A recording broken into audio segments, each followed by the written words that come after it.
The silent echo.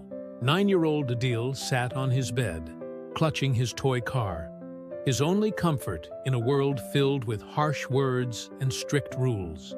His father, Mr. Khan, believed in discipline above all else. Every mistake, every spilled glass of milk, every forgotten homework assignment was met with scolding. "You're so careless. Why can't you be like other kids? You'll never succeed if you keep this up." These words echoed in Adil. At school, he rarely spoke. His teachers noticed how he hesitated before answering, afraid of making a mistake.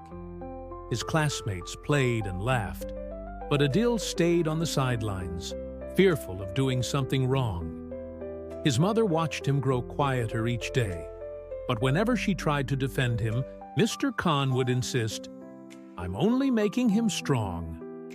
One evening, Adil accidentally knocked over a glass of water onto his father's important papers. Mr. Khan's face turned red with anger. "Useless child," he shouted.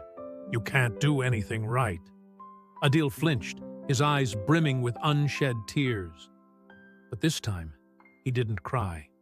He simply looked away, retreating into silence. Days turned into weeks, and Mr. Khan began to notice the change.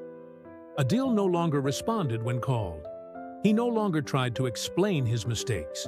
He no longer sought his father's approval.